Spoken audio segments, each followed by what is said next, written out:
பச்சை colour bus எடுத்துட்டு போங்க, மஞ்சள் கலர் பஸ் எடுத்துட்டு போங்க. நான் நிச்சயமா சொல்றேன், கடைசியா ஜெயிக்க போவது எங்களுடைய மகளிர் விடியல் பயண திட்டத்துல முதலமைச்சர் கொடுத்திருக்கக்கூடிய பிங்க் பஸ் தான் நிச்சயம்.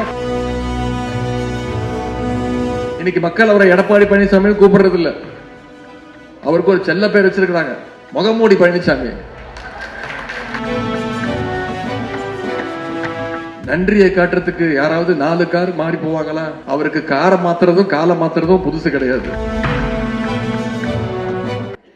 இன்னைக்கு மக்கள் அவரை எடப்பாடி பழனிசாமி கூப்பிடுறது இல்ல, அவருக்கு ஒரு செல்ல பேர் வச்சிருக்காங்க, முகமூடி பழனிசாமி. அதிமுக பொதுச் செயலாளர் திரு எடப்பாடி பழனிசாமி என்ன சொல்றாரு? நான் என்னைக்கும் பாஜகவுக்கு நன்றியாக இருப்பேன் அப்படின்னு சொல்றாரு. நன்றியை காட்டுறதுக்கு யாராவது 4 கார் மாறி போவாங்களா? அவருக்கு காரை மாத்துறதும் காலை மாத்துறதும் புதுசு கிடையாது. முதல்ல கால் மட்டும்தான் மாறிட்டே இருக்கும், ஆள் படுத்த ஆள் அப்படியே தான் இருப்பாங்க.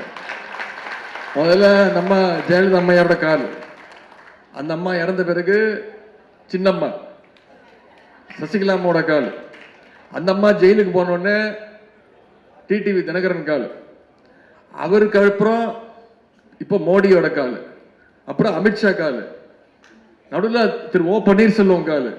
இப்படி பல ஜோடி கால்களை மாத்தினவர் தான் திரு எடப்பாடி பழனிசாமி அவர்கள். அத்தனை அணிகள் இன்னைக்கு விட்டா தொகுதிக்கு ஒரு அணி ஆரம்பிச்சிருவாங்க. பச்சை கலர் பஸ் எடுத்துட்டு 2 மாசம் முன்னாடி கிளம்பினாரு. கிளம்பினப்போ பஸ்ல நல்லா கூட்டம் இருந்துச்சு. இன்னைக்கு பாதி பிரச்சாரம் முடிஞ்சிருச்சு, பஸ்ல கூட்டம் பாதி தான் இருக்கு. ஒரு பஸ் ஸ்டாப்லயும் பாதி பேர் இறங்கி போயிட்டே இருக்கிறாங்க. எனக்கு தெரிஞ்சு முடியும் போது அவரும் டிரைவர் மட்டும்தான் இருப்பாங்க. நீங்க பச்சை கலர் பஸ் எடுத்துட்டு போங்க, மஞ்சள் கலர் பஸ் எடுத்துட்டு போங்க.